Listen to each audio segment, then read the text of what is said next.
Like, I like to think that Jake Paul's not allowed to use the same bathroom as like a Tom Brady or a Jay-Z. John Cena for the WWE was the boyfriend your parents wanted you to have and that you knew you should have. Yeah, and P.S. Newsflash, for all you commenting and getting all heated about it, Bronny and LeBron, neither one of them's going to sleep with you guys, so. But there's nothing douchier than expensive watches. It's like the call me douchiest Queen thing. Douche, because I love them. I love watches. All eyes on Paris for Aunt Edwards and company to see who is the alpha male. I'm eating a baguette. What kind of sick animal are you?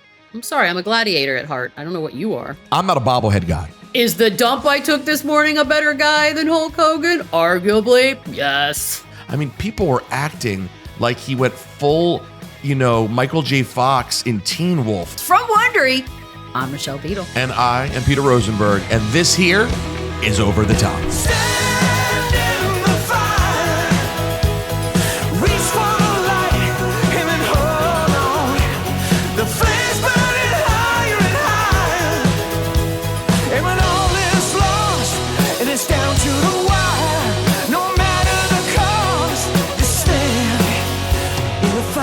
All right, Peter, the show, very simple. PTI meets Royal Rumble. We start with 2 stories, keep the one we want to talk about, toss the other over the top.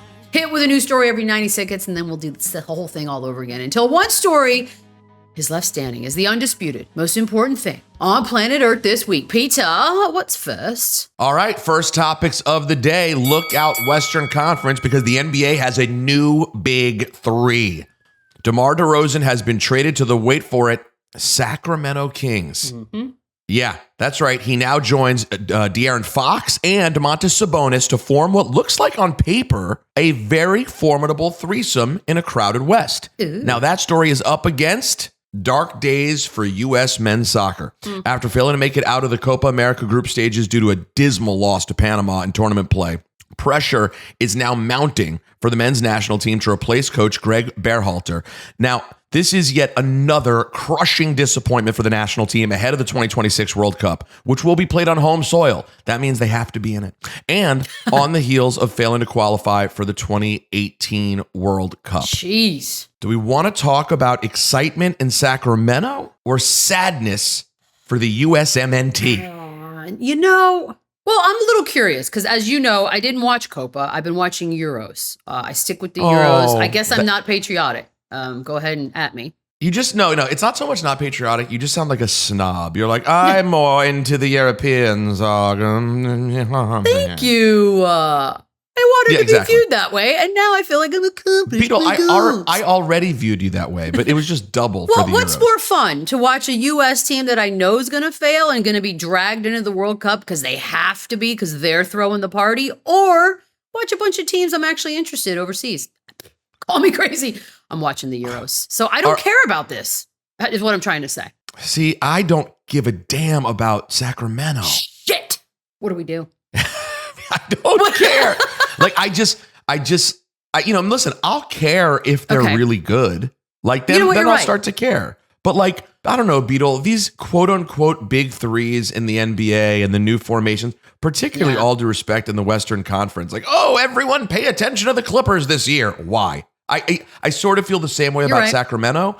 Even the fact that you don't care about the men's national team to me is still interesting conversation around the men's national team. So get the hell out of here, Sacramento. Sorry. Also, how many times have you been duped by the on-paper argument in the NBA the last several years? Phoenix. I'm looking right at you, Phoenix. So yeah, you're right. Let's do this. How crappy is U.S. soccer? Go. It's so crappy. It's so crappy. What's the deal with the crappiness of U.S. men's soccer? This is like so frustrating because when the conversation comes up, the mainstreamies, the normies like myself, the casuals, if you will, even though I'm a weird casual because like I'm definitively a soccer casual, but when World Cup comes, like it is upsetting when the normie conversations begin. It's always sort of the same thing. Like, U.S. soccer is always behind the 8 ball. We started so late. We're never going to catch up. The kids aren't into it. Bro, if you go around this country right now, I bet we could call in half of the people who work on our show with children, and they will all tell us that their kid's favorite athlete is Messi. Well, not you, Beadle. We all played soccer as kids. Who raised your hand if you played soccer as a kid? I did. For a long time I played. And yeah, by the way, it was like the main sport everybody played. And I knew great athletes who played it. What I'm saying is the same tired arguments to me are not enough, and they're a cop-out. And yes, Berhalter should go. This has been an absolute failure. And they have some good players on this team. I just, even if the right answer is, this may be the most damn patriotic thing you'll hear me say. I don't care if our players aren't good enough. I don't care if we don't have the talent. Damn it, we're America, and we should at least compete. Like, at least put a presentable product on the field. Know who you are, coach accordingly, build accordingly, and don't get embarrassed at Copa America. The development, the training, something's off. We're not doing it right. Figure that out. Put a firework on your head. Here's what I can't hear one more time. LeBron James isn't playing soccer. I can't hear that as the reason. Dumbest argument I've heard I'm done. Quite some time. Just be better, all right? Be better. Train differently. Better.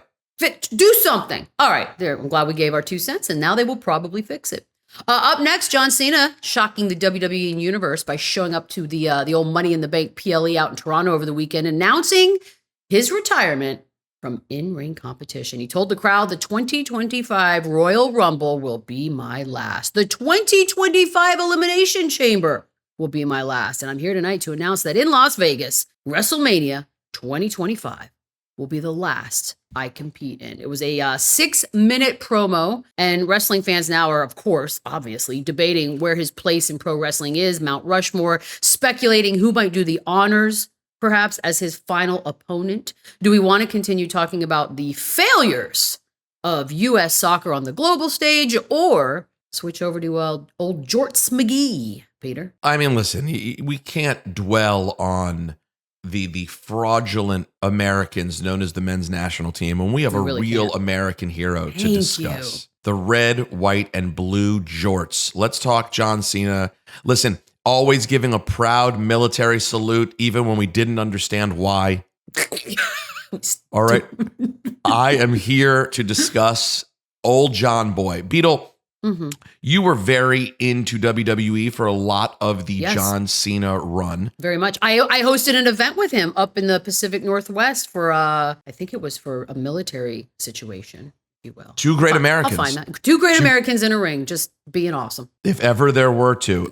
So I'll ask you. I know how I feel. I discussed this on Cheap Heat this week, and I will discuss it again here on Over the Top. But I want to get, where do you put John Cena in like your personal pantheon of favorites? You know what's weird about this question? Because I know that John Cena, especially earlier, there was such a weird divide, right? Because he was such a goody two shoes and a nerd, and you either loved him or you just thought it was cheesy. And I think I started out with the cheesy camp. I was like, this is not for me. Like, I like Stone Cold. I want anti-authority. He strikes me as like oh, hey, boss, I like your outfit today. Oh, hey, boss, I like what you're telling us to do. Like, he's that guy in the office, and Stone Cold was like, go F yourself. So I like that guy. But over time, there's something about his reliability, and he's just, when he needs to be there, he's a pro. He is a pro's pro.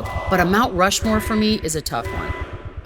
So can I put him in the top 7? The Mount Rushmore light, if you will? You know what, Beadle? This is what makes you great. This is what makes you great. You nailed it. You absolutely nailed it. Do you have him at 7? You know what? Well, we'll see if I have time to discuss it. We have another story. Shite. Okay. And my guess is I don't care about this one either. Up next, the star-studded U.S. men's national basketball team is in sunny Las Vegas, Nevada, training for the Paris Olympics. We're talking about Hall of Famers all over the place. LeBron, Steph, Kevin Durant leading the way. But in the team scrimmage against the Team USA men's select team, it was 17-year-old phenom, due commit and projected first overall pick in next year's draft, Cooper Flagg, who apparently stole the show. His performance was called dominant, and a current NBA coach attending the scrimmage said Flagg was the best player on the USA select team that is packed with ascending NBA stars. Do we want to talk more about the great John Cena, or someone who will no doubt be a D-bag the second they put on that disgusting Blue Devil jersey. I mean, his name is Cooper Flagg. Hello. My parents named me because they wanted to assure that I would be a athlete one day, and my name is Cooper Flagg. Am I making fun of it? What am I doing? What are you? Okay, what are you really doing? Why am I making fun of this person? I'm mean. Do you know anything about Cooper Flagg? I know that I've heard more about Cooper Flagg than I probably needed to in less than 1 year already. But do you know anything about him or his parents, the kind of people that they are? I heard they hate puppies, but it was just a rumor I read on Reddit. Again, you were right, Beadle. What are you doing? You're just destroying a person. I'm sorry, are they great people? Tell me more about them. I have no idea. And guess what? I don't want to know more now. So we'll have time. The kid hasn't even started Duke. I saw some of the highlights. I mean, people were acting like he went full, Michael J. Fox in Teen Wolf. The highlights weren't that crazy. And my man hit a jumper, a little dipsy-do underneath, blah, blah, also, blah. Also, how much effort are our stars doing right now? Like, this is like game one prepping for Paris. Like, settle down. It's practice. It's practice for practice. No, more Dookies already. Can we talk about the weird one who moved to Utah? Over the top you go, Cooper Flagg. I'm good. I want to finish the Cena conversation. Thank you. Go. Because Beadle eloquently laid out John Cena's status as an all-time great. And I think you did a great job because Cena's a legend. Like, he really is the man. He took the business to a great place. I don't know that it went to like new heights we had never been in before while he was the top guy. I wouldn't say that. I would say that he kept it in a really good place. And you knew that like all things WWE were kind of safe with John Cena at the helm. John Cena for the WWE was the boyfriend your parents wanted you to have and that you knew you should have. And guess what? In this case, you made the right decision and you married him. And guess what? He didn't leave you. He didn't cheat on you with your best friend. He wasn't out partying every weekend. He showed up to work and did a great job. Yep. He's great on the microphone. He looks fantastic always. He's the man. And to your point, Beadle, because of that, he is a top tier all-time superstar. However, I like that. To say that he would be like top 4 and to put him ahead of names like Hogan, Austin, Rock, probably. I think you could have a Rock Cena conversation, maybe. I'm okay with that. I'm not putting him ahead of Flair. I'm not putting him ahead of Bret Hart or Shawn Michaels. Like, I'm putting him 7 or 8, Beadle. Right? I think that's exactly the right. Now, listen, is he a better guy than Hulk Hogan? 100 times out of 100. Is the dump I took this morning a better guy than Hulk Hogan? Arguably, yes. I didn't know we'd talk about your dump today. It's morning. Up next. Oh, we're not doing that? You have a coffee on your shirt. What do you want from me? The Bronny James criticism is still at a fever pitch. The latest, you knew it was coming. That rookie contract. To make it into the league and get paid pennies. What's that? The 55th overall pick in this year's draft. Bronny signed a 4-year, $7.9 million deal.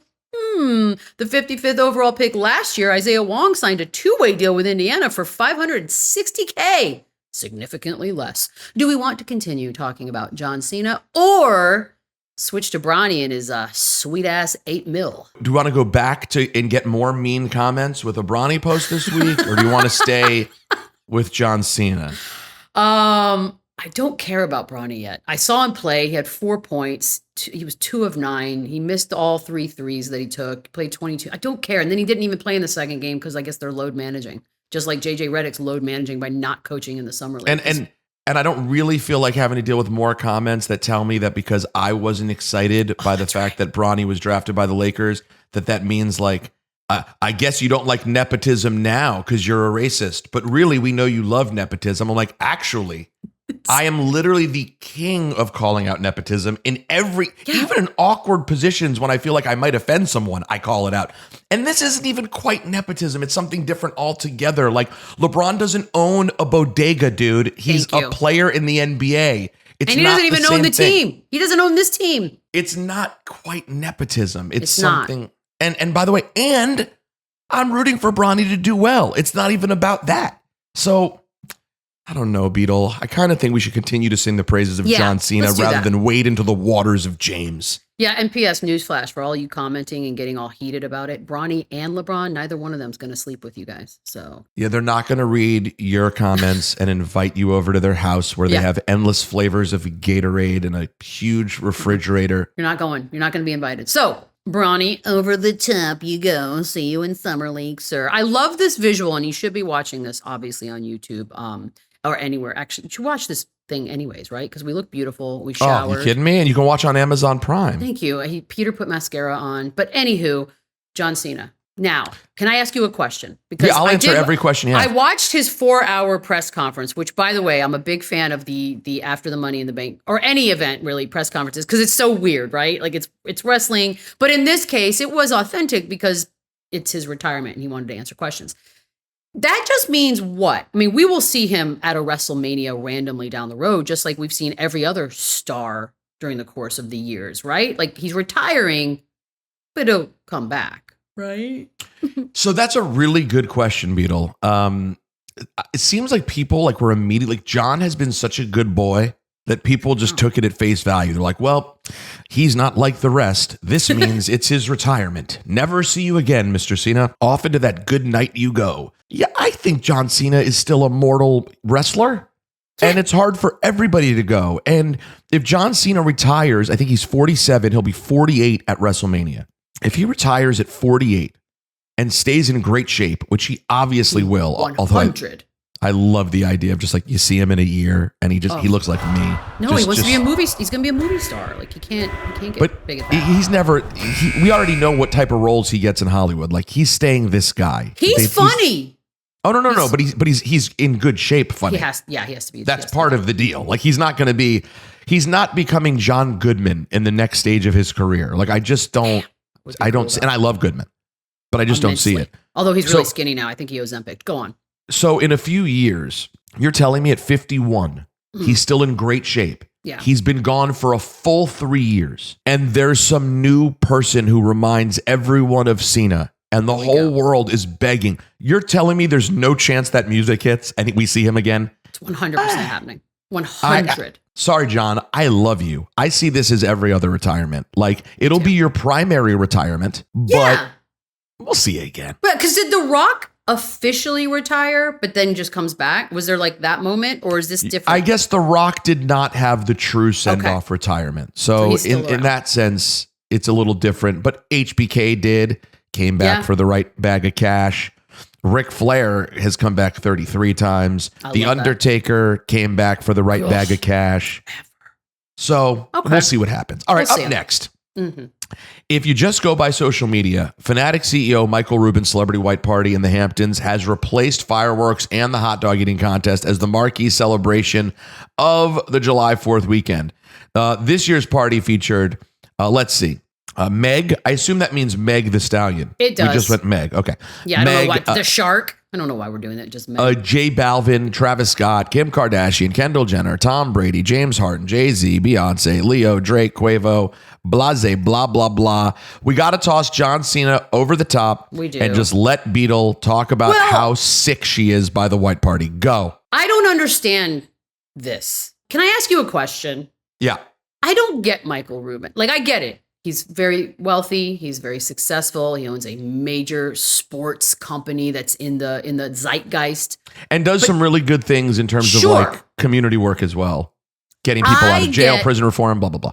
Yeah, that's fun. Getting people out of prison is awesome. Good for you. As long as they deserve to be out of prison.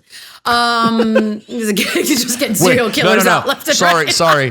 He only gets guilty people out of jail, Beadle. He's you know that about 30 bodies? Get on out. So let me ask you this. I love joking about serial killing. That's the best. These pictures that inevitably come every year make me feel weird. It's like he's the nerd growing up that just wanted cool friends, couldn't get them. It's like the Zuckerberg effect, right? Although Zuckerberg doesn't do this. And then every year he throws this party that everyone goes to so that he can take a gazillion pictures so we get to all see them. And I do not have FOMO. I have whatever the opposite of FOMO is. Shlomo. It's my father-in-law. I have Shlomo. I don't get it. Feels weird. Am I wrong? What do these people get by going to this party? Are there free Pateks being given out? Like, what kind of very expensive gift is Okay, happening? so you're asking two questions. Very much. The first question is kind of like a why Michael Rubin? I'm going to say this. I hear your question. I respect your question. Thank you. He is a lovely man.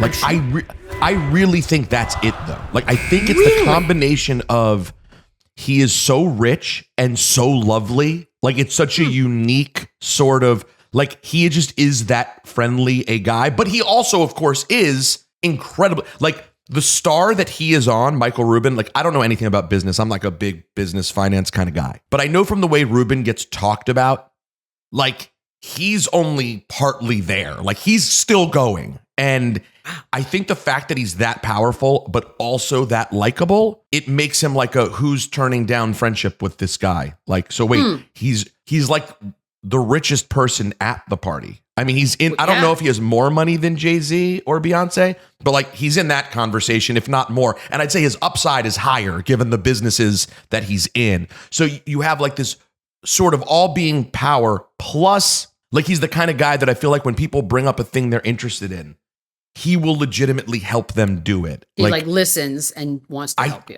I mean, that's my... Maybe it just maybe the optics are just weird. And obviously as a celeb, like being invited, like if you're not invited, it's like the Met Gala of the summer.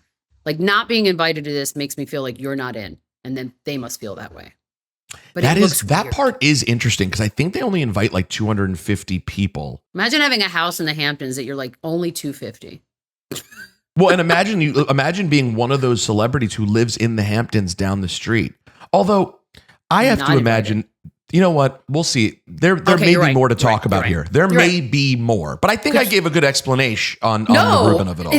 That's what I would want him to be. It just always reads weird, but we are halfway through the show, and the most important topic right now is the Rubin Hamptons July 4th white party. Just like we predicted. We'll be right back.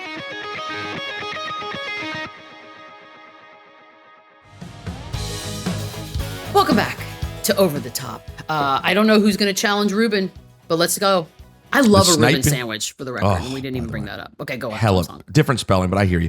The sniping continues between Team Caitlin Clark and Team Angel Reese. After the Fever knocked off my New York Liberty this weekend behind a Caitlin Clark triple-double, first WNBA rookie to ever record one, the Chicago Sky tweeted a photo of Angel Reese and her stats, captioning it, quote, record setter, the front runner, alluding to Angel Reese being the clear leader for Rookie of the Year.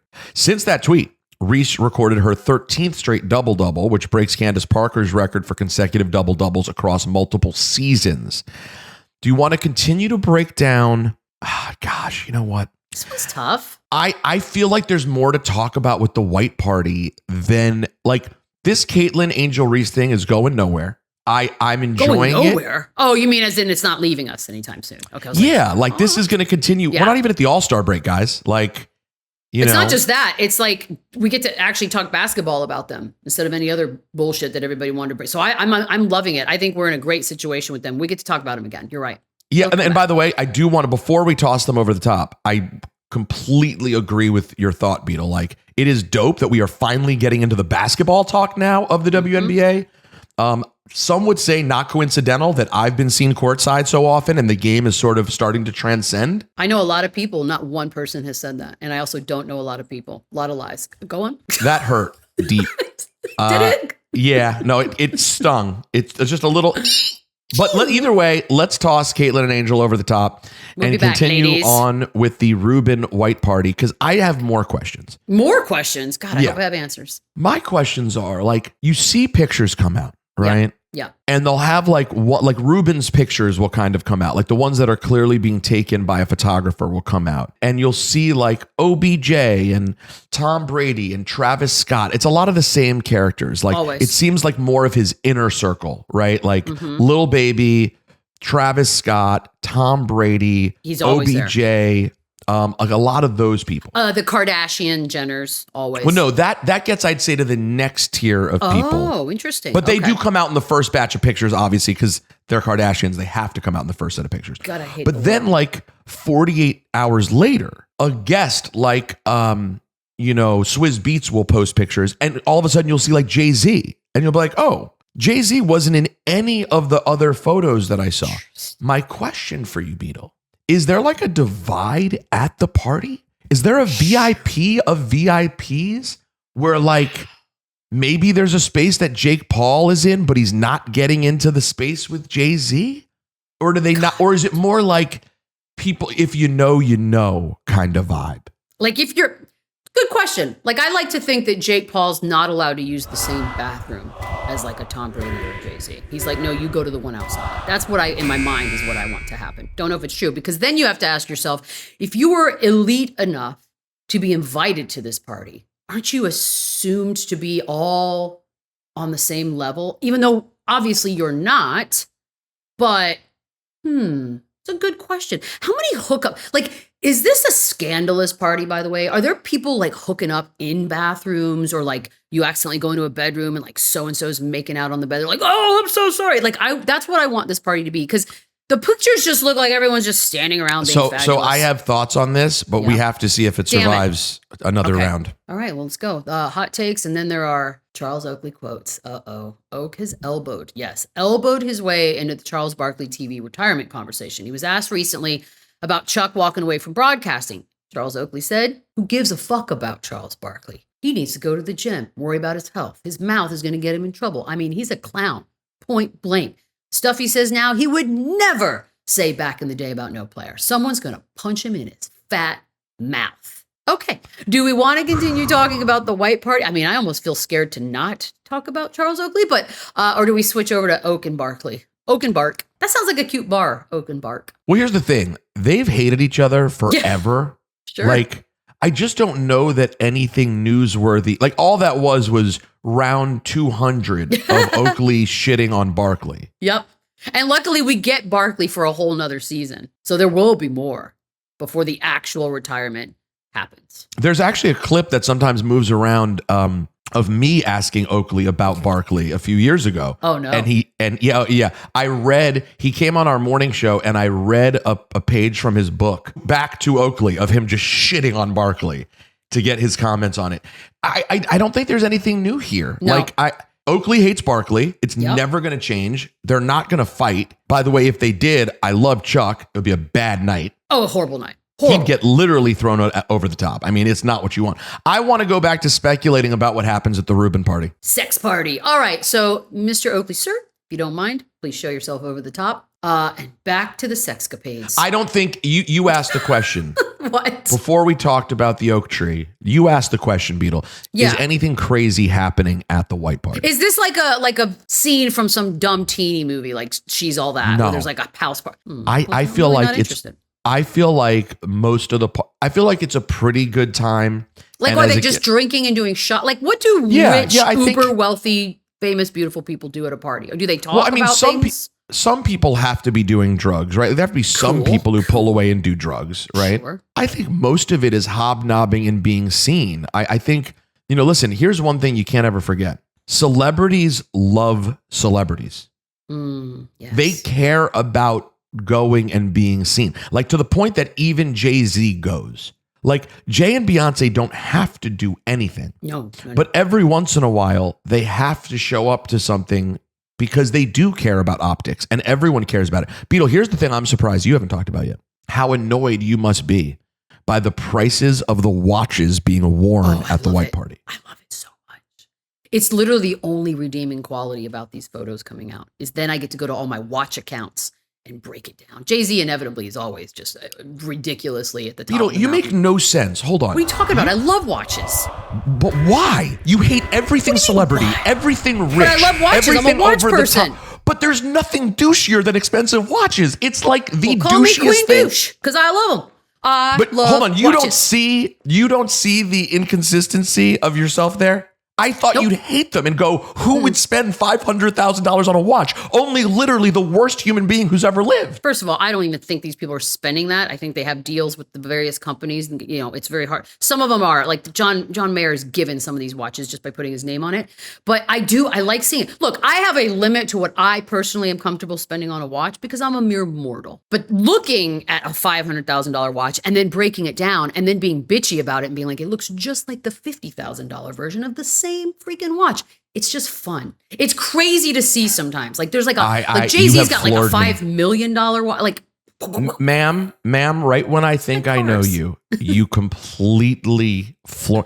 Keeping you on your toes, anybody else buddy. out there hear what I'm saying? Like you hate everything douchey. I thought you'd be But like, who cares about? You're browsing watches? What kind of douchebag? I follow multiple Instagram watch accounts. Do you know how hard it is? You got to have an authorized dealer. It's harder to get watches than it is to get drugs at this point in the game. I'll take your word for it. Next, but I got a guy, so let me know. All right. Up next, Bengals quarterback, who often looks like a douche himself, but I think he's a great guy. Oh, maybe. Joe Burrow has some thoughts on how a new 18-game NFL schedule should look when the league pulls the trigger. Burrow suggested the possibility of a league-wide bye week around week 13 for the Pro Bowl. NFL teams would also have another bye week in the season, giving them 2 weeks off due to the longer regular season schedule. In the same interview, he also supported, quote, taunting in the NFL, saying, I think if you get paid to play football, you can taunt. I'm all for not taunting in college and high school, but once you get paid to play, you should be able to taunt and no one's going to get their feelings hurt. That's awesome. That's awesome. Do you want to keep talking about the watch party or do you want to talk about Joe Burrow's thoughts? No. White party, over the top we go. Because I have mixed emotions about this Joe Burrow situation. Okay. So on the one hand, I feel like he's scabbing it up and working on the side of the owners, right? Like, oh, let's get that 18th game under their belt. Well, that's exactly. But on the other hand, I don't hate the idea of a sort of mid-season spring break, if you will, for these guys to all have at the same time. And then if you want to go do Pro Bowl activities, you're more than welcome to. Why not put it in Cabo, since half these dudes are going to probably be down there anyways? But the taunting, on point. He's right. They're adults. Why are we mandating good behavior as far as words and, showing things is concerned? Like, let them taunt. Also, you can taunt in high school, too. Oh, my goodness. Buddy, are you okay? You just did a sneezy. I muted so nobody could hear the Oh, my squeezy. bad. Well, I saw it. What is wrong with, honestly, what is wrong with you? You hate the elite. But you're sitting around browsing their watches. Love watches. And then when someone quietly sneezes, you say, buddy, are you okay? You just had a sneezy? It was a big sneezy, though. So I had to make sure you're all right. It was. I had enough time to find the mute on this thing. Yeah.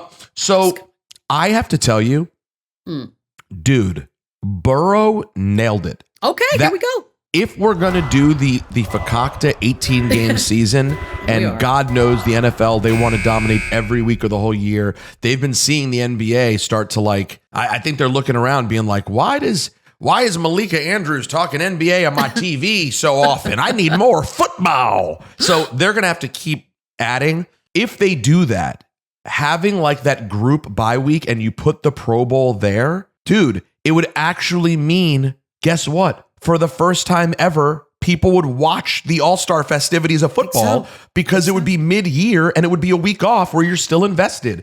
Yeah. Now the Pro Bowl is a complete and utter joke, and not just because of how they play it, because of when it exists. You just don't care at all. So I like what he's doing. I hate the idea of 2 bye weeks because like when you're a fan, I'm the kind of football fan, I don't do fantasy. I care about my team. So when my team is off, I find it to be like a downer of a week. Should do fantasy then. I get over it. I know. I just I'm too ADD for fantasy. You know what? I'm ADD, and some weeks I just don't even look at my lineup. That's how you do it. I know. Well, I'm the person who ruins the league by not starting someone. I have someone who's not playing. I'm the worst. No, and then I don't trade them just because. Over the weekend, Nate Diaz avenged his loss to Jorge Masvidal back at UFC 244, but this time, TKO victory in a boxing ring. That happened. It went full 10 rounds. Afterward, Diaz called for a rematch with another former rival, Jake Paul, saying, I'm going to beat Jake Paul's fucking ass. Now, that's a quote. It's simple, and he got to the point. He has since responded, Paul has, by saying, bro ducked my $15 million MMA offer. Hit so hard he forgot he got dog walked. Fuck you, Nate Diaz. This is really what Shakespeare, I think, was hoping for. Do we continue talking about the Burrow plan or switch over to Diaz, Jake Paul? The rematch. I'm sorry, man. Like, I know MMA fans love the Diaz brothers, and obviously, like they've given everybody moments that were awesome. This is not it, dude. He went 10 rounds with Masvidal. You're not beating Jake Paul, dude. And you're not. Also, and like, we watched that. I paid for that fight, and I was rooting for him, and I was sad for him. Yeah, I just don't think you're good enough as a boxer. Yeah. I'm sorry. Don't get me wrong. Like, whenever I think about Nate Diaz, I think about the idea of like running into him outside 7-Eleven and getting beaten by him in a parking lot. And it would be the worst experience of all time.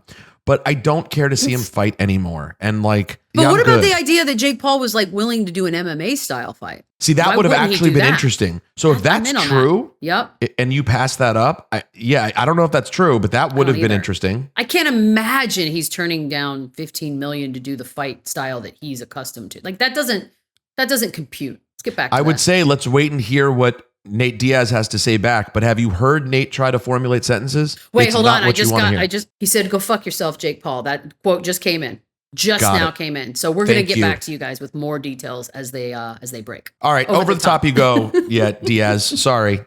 Don't come find me. I'm scared of you. Please don't. I like this. I like this Burrow. First of all, I think Burrow's the man. I think he's such a star. And I think his ideas make sense. I'm with you on the taunting thing too. Like, I guess you'd want to have it. Here's what I would say to it. The fact of the matter is this. Kids do watch football and lots of it, right? Okay. So I do think you don't want to all of a sudden have it become MMA. You know, let's not get to the point where it has the decorum of Nate Diaz. But what does that mean? You're not touching anyone. So you're just gestures and words, right? Like that's what we're talking about. I don't think you'd want it to be like any given stabbing Sunday. Someone. Well, we're just over the top to the point, pun intended, of like, you know, just obnoxious, constantly obnoxious. I don't think that's what you want for the league either. I do. I want it. I want it. You say that? Was this Wimbledon? Like, yeah, no, I do want that. But this is a brutal sport. I know, but do you want it every play? Like, I don't think it would happen. But it's already annoying now when someone picks up like a 15-yard completion and they're super demonstrative. And you're like, all right, bruh, do you really want it all the time? Like, yes. Let me put it this way. There should be more of it, but I still think they'd have to draw a line at which point you get penalized. Because here's why. I say let people do it as they want, because they will take care of themselves. Like you start doing dumb things for minor successes, the other team will take care of you. And that's what I want to see. But then that's going to get over penalized and people are going to get really hurt, Beadle. What kind of sick animal are you? I'm sorry. I'm a gladiator at heart. I don't know what you are. You're just a sword swinging, watch buying, sneeze blessing warrior. Thank you. All right. Up next, as we mentioned earlier, the U.S. men's national basketball team is in Vegas training right now ahead of the Paris Olympics in August. And now there's news that KD is sidelined with a calf strain, but all eyes are on Anthony Edwards after he referred to himself as the number one option on Team USA. He said, y'all might look at it differently, but they've got to fit in to play around me. That's how I feel. Do we want to keep talking about Joe Burrow and taunting, or do we want to talk about Team USA? No, we have to switch. Burrow, if you want to be the head of the union, by all means, go ahead. You know what you're doing. Yeah, you know what you're saying. Ant is going to make, even if you're not very interested or just somewhat interested in U.S. basketball for these Olympic Games, he's going to make it must watch, because I believe him when he says these things. There are dudes that say words because they think they're supposed to sound a certain way and be tough and bravado and all. He believes what he says. But what I truly love most about it is that he's loved and respected by the guys on the team, because we already saw Kevin Durant with him during the playoffs. Like, he was taunting him and Kevin Durant was just sort of chuckling because he's the future and he's good and he will back it up. And it may not be immediately and it may take a couple more seasons for them to get over the top. Oh God, we did it again. But I'm here for Anthony Edwards and the words he says. So yes, go. You know what, Beadle? I'm with you. And you did remind me that that's the real thing to care about when it comes to Team USA. Like this, the whole Team USA pro players playing in the Olympics, it's fine. Listen, man, when you lived through, I was 13 years old when my favorite athlete in the world, an aging Larry Bird, was given the number 7 and was able to be a part of Team USA. You're never getting back to the 92 Dream Team. Like I was in my prime. I will never love sports as much as I did when I was 13 years old. I will never love an athlete the way I loved Larry Bird at that age, probably. And so the Olympics are always whatever to me. Yeah, but same. The idea that it could be the true coming out party where Ant like shows the world he's the dude, that makes this must-see TV. Like, I don't care if they beat Lithuania by 40 points, but I do love the idea of Ant waving off Kevin Durant because he's going one-on-one. That's sexy. I mean, and by the way, they're playing a lot of like Canada's got basically all NBA players. Like they're going to be playing teams with a lot of colleagues. It's going to be a blast. Up next, the hottest ticket in sports this summer might well have been Saturday night's Yankees-Red Sox game, but not because of what's going on in the field. Yankees suck. But because of the George Costanza bobblehead giveaway at Yankee Stadium. The Seinfeld night promotion called for the first 18,000 guests to receive the toy, which led to an angry horde packing the gates of Yankee Stadium.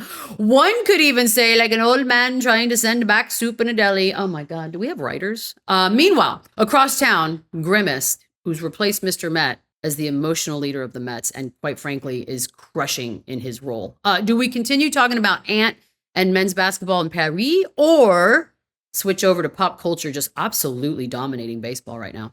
I mean, listen, first of all, if you're watching us right now on Amazon Prime, the Costanza bobblehead is beautiful. But it's a little thin, no? He does look very good. Again, Ozempic. Interesting. Yeah, it looks like Ozempic Costanza. Nothing wrong with that? I'm not a bobblehead guy. Okay? If I was, that's a dope bobblehead. Yes. But this can't. No, this isn't bigger. I mean, the Grimace thing with the Mets is cute, although they're kind of back to just being a middling 500-y team. The Yankees are playing like absolute dog shit. Ooh, are they? No, over the top, dude. Sorry. Cool bobblehead, bro. But that can't replace. Beadle and I just got somewhere. We just actually got to some sports. We're in Paris right now, people. Yeah. I'm smoking a cigarette and wearing a beret and eating steak frite. I'm eating a baguette. And do you know that when I have been to Paris, I've been a few times, I will just walk around carrying a baguette and eating it plain. That's how French I am. Are you wearing a Richard Mille watch? No, I don't like those. They look like very expensive swatches. I tell you the truth? But by the way, great pronunciation. Was that right? Yeah, because a lot of people say Richard Mille, and that ain't right. Richard. No, it's Richard Mille. I got to tell you, though, I know we're talking about Ant Edwards, who, by the way, I'm sure has a great watch. I don't want to get into the whole thing. I don't think most of the over-the-top, I don't think most of the over-the-top watches look super dope. No, they don't. Right? My collection is simple and timeless. My watches will be cool 30 years from now. They will be worth more 30 years from now. So it's just like a bonus that if you buy a good watch, it's going to be worth more someday. But I don't care about that. I just like them. Will you pass them on to your then dog, who will somehow be older than you even then? Winnie is the sole beneficiary in all of my will items. Beadle's dog, Winnie, is going to be one of those stories you hear about where it's like there's a rich dog being pampered living in a penthouse in Los Angeles. Yes. That is going to be. It is. Like anybody who has a dog knows this. And if you saved any money or whatever, you have to do your will. And no joke, if for some reason I die before my dogs, or in this case, dog, they will be taken care of in the lifestyle they've grown accustomed to. Wow, which what a lifestyle it is. Jet setting, just flying first class. around. I mean, are you kidding me? All right, that's 90 seconds, guys, which means we've come to a decision. And the new undisputed most important thing on planet Earth this week is Beadle's orphan dogs. Oh, sorry. No, it's USA basketball. All eyes on Paris for Ant Edwards and company to see who is the alpha male at the Olympics. I hope he stays good on the extracurriculars. Let's not get too ahead of ourselves out there, Anthony. Just basketball, because he does love him some ladies. Oh. So let's just keep it, But he's not, you're not saying like, you don't think he's going to be going all Malik Neighbors in the strip club, do you? I don't know if it's strip club. I don't even know that strip club's it. But with, with these apps and whatnot, it's just, you just drop some DMs in the Frenchies. It's going to be interesting. It's going to be fun. It's quite a way of describing it. That's it for us. Tune in next week to determine the only thing you need to care about and what goes over the top.